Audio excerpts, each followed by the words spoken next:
ये भीड़ है डॉक्टर रश्मि प्रसाद के दिव्य वात्सल ममता इनफर्टिलिटी सेंटर पाटलिपुत्रा कॉलोनी की। आपको बताते चले कि डॉक्टर रश्मि प्रसाद का स्पेशलाइजेशन ज्ञानों और इनफर्टिलिटी में माना जाता है। डॉक्टर साहिबा को आइकन विहार अवार्ड का पुरस्कार शत्रुघ्न सिन्हा से प्राप्त हुआ था।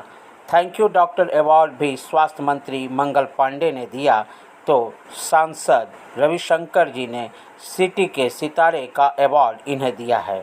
वहीं मिर्ची एक्सीलेंस अवार्ड भी इन्हें प्राप्त है जो डिप्टी सीएम सम्राट चौधरी द्वारा इन्हें दिया गया। इसके साथ ही साथ कई मानक उपाधियां भी इन्हें मिली हुई हैं और कई जगह से ये पुरस्कृत भी हैं। आपको बताते चले कि इन्होंने कई सुनी गोद को आबाद किया है। ऐसे में ये लाजमी होता है कि उनसे बातें करें।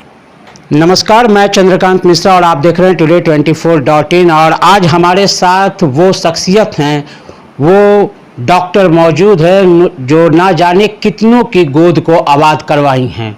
सबसे पहले तो आपका स्वागत है मैम। धन्यवाद। मैम, आपके बारे में कहा जाता है कि आप वास्तव में भगवान हैं। मैं बात कर रहा हूं, आप लोगों को मैं बता दूं, अपने दर्शकों को, डॉक्टर रश्मि प्रसाद के। मैम, भगवान मानते हैं कई लोग, कैसे देखती हैं इसको?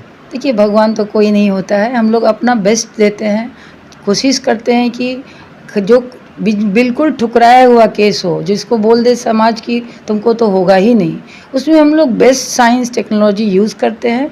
बाकी तो ईश्वर की कृपा है। ये आईवीएफ सेंटर है मैम, आपका आईवीएफ सेंटर जो है ये पाटलिपुत्रा कॉलोनी में है और कई सालों से आप यहाँ पे सेवा दे रही। तो आप बताएंगे कितने सालों से आपने यहाँ पे अभी ये सेंटर खोल रखा है? 10 साल से भी ज़्यादा हो गया, करीब 15 साल हो गया मुझे इस लाइन में। और लगातार हम लोग नए नए साइंस को अप्लाई करते हुए, इवन जिसको स्पर्म नहीं है उसको भी हम लोग टेसा विधि द्वारा, ये जो एडवांस एज की महिला हैं जिनको मेनोपॉज हो गया है, जैसे कि पहले तो नियम नहीं था, एज का कोई नियम नहीं था कि आप अब आजकल नियम हुआ है कि 50 के बाद आप नहीं कर सकते हैं, लेकिन कुछ सालों पहले ये नियम नहीं था। तो 64 ईयर्स ओल्ड लेडीज़ भी बच्चा उनको प्राप्त हुआ है ट्रीटमेंट से। तो ये है कि हम लोग ट्राई तो करते हैं कि जो एकदम जो रिजेक्टेड है, जिसको कोई कहीं से कोई सहारा नहीं हो। इवन 35 साल शादी के बाद भी अभी जस्ट एक दंपति आए थे और वो कंसीव भी किए और लाइव बच्चा लेके भी गए।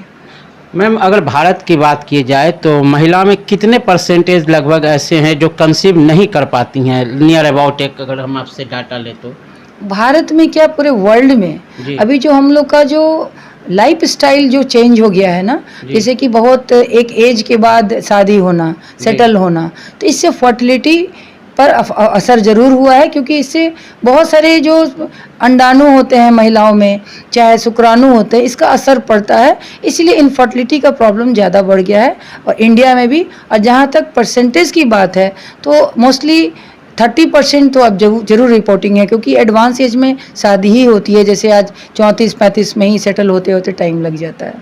मैम, 64 वर्ष की महिला को आपके यहाँ से ये खुशी प्राप्त हुई मातृत्व का, क्या उन लोगों का रिएक्शन होता है आपके प्रति? अब तो वो लोग पैर छूते हैं, प्रणाम करते हैं, बट ऐसा नहीं है कि हम लोग भगवान हैं। हम लोगों ने अपना ईमानदारी से ट्रीटमेंट किया, जो लेटेस्ट साइंस है उसको प्रयोग किया। तो अब खुशी तो हम लोग उनसे ज़्यादा हम लोग को मिलती है, क्योंकि लगता है कि हम लोगों ने कुछ मेहनत किया तो उसका फल मिला। पहले जहाँ पे लोग नाउम्मीद हो जाते थे बिल्कुल, वहाँ पर ये आईवीएफ जैसा सेंटर जो है आकर के एक अमृत का काम करता है।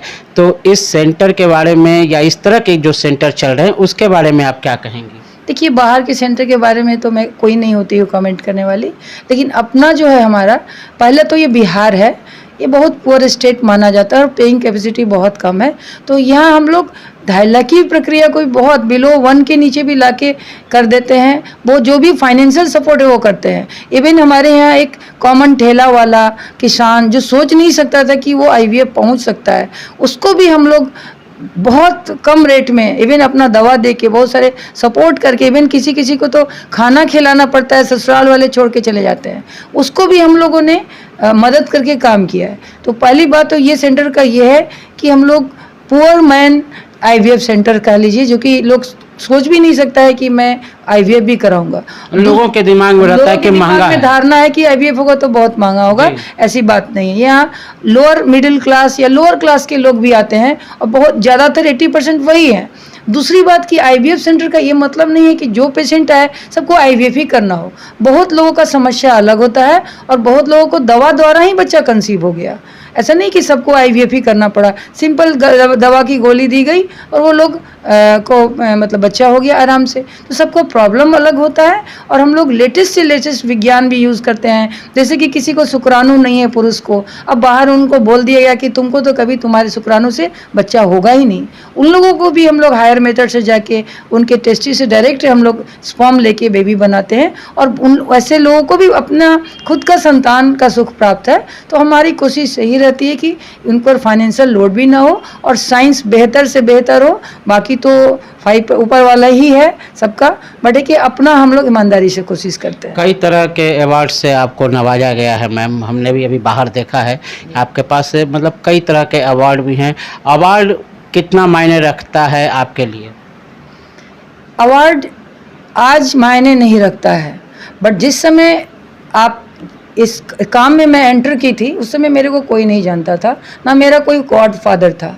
तो उस समय मेरे को अवार्ड मायने रखता था to introduce in this society, ये रियलिटी है। बट है कि अवार्ड जब भी मिले, जिस एज में भी मिले, हमेशा प्रसन्नता होती है। किसी इंसान का भी ये ह्यूमन नेचर होता है कि चलो मैंने जो किया उसका कम से कम सोसाइटी तो रिकॉग्नाइज कर रहा है, तो अवार्ड से ज़रूर प्रसन्नता मिलती है हमेशा। मैम चलते चलते एक क्वेश्चन कि आईवीएफ का फ्यूचर क्या है? लास्ट मतलब ये क्या फ्यूचर बनता है इसका, किस तरह का और भी ये विकसित करेगा, डेवलप करेगा? देखिए साइंस जितना अभी विकसित हुआ है 100% पूरे वर्ल्ड में नहीं है, फिर भी हमारा कोशिश रहता है 80, 85, 90 तक पहुंचाना। बहुत सारे साइंस टेक्नोलॉजी हम लोग यूज़ करते हैं। और जहां तक आईवीएफ की बात आप कर रहे हैं, हमारा जो लाइफ स्टाइल, जो स्ट्रेस लेवल जो है आजकल जो हम लोग प्रोफेशनल लाइफ में एज बढ़ते चला जा रहा है जीवन के भाग दौड़ में, तो ये आईवीएफ ही आगे का स्कोप है, क्योंकि एज को आप रोक नहीं सकते हैं और प्रोफेशन भी आप एक सबको चाहिए कि हम एक इंडिपेंडेंट महिला या पुरुष बने। तो आईवीएफ का स्कोप तो बहुत ब्राइट है आगे के लिए। आईवीएफ के अवेयरनेस के लिए डॉक्टर रश्मि प्रसाद क्या करती हैं? आईवीएफ अवेयरनेस तो नहीं, बट आप कहिएगा इनफर्टिलिटी, बांझपन के बारे में एक ब्रॉड बताते हैं, क्योंकि हर बांझपन का इलाज आईवीएफ नहीं होता है। तो आप बिल्कुल ना घबराएं। अगर आपको लगता है कि आपका एज ज़्यादा हो गया और तब आप मैरिज कर रहे हो तो आप वेट नहीं करें, मैरिज के तुरंत बाद आप कंसल्ट करें इनफर्टिलिटी स्पेशलिस्ट से, ताकि आपका प्रॉपर चेकअप हो और आप संतान सुख को प्राप्त हो। और बहुत साल भी शादी की हो गई हो तो बेहिचक बिना किसी झिझक के आप परामर्श एक बार जरूर लें। अगर बच्चा नहीं ठहर रहा हो तो ये कोई इसमें शर्माने की बात नहीं है। आपने इतना समय दिया इसके लिए मैम बहुत बहुत धन्यवाद। धन्यवाद। अगर कोई नारी माँ नहीं बन पाती है तो वो उसके लिए अपमान माना जाता है, और ऐसी परिस्थिति में जब डॉक्टर रश्मि प्रसाद जैसे लोग आगे आते हैं आईवीएफ सेंटर लेकर के और मदद करते हैं नारी को मातृत्व का प्रदान करने के लिए, तो ये बड़ी बात होती है और ये बड़ी खुशी होती है। ऐसे डॉक्टरों की कोशिशों को हमेशा सलाम। डॉक्टरों को हमेशा इसी कारण से भगवान का रूप माना जाता है। इसी तरह की तमाम खबरों से जुड़े रहने के लिए आप हमारे चैनल को लाइक करें, शेयर करें और सब्सक्राइब करें। आपके तमाम सवालों के जवाब की जीत के साथ मैं Chandrakant Mishra, today24.in। Thank you. Video को लाइक करें, शेयर करें, सब्सक्राइब करें और तमाम तरह की खबरों से जुड़ने के लिए बेल आइकन को ज़रूर दबाएं। धन्यवाद।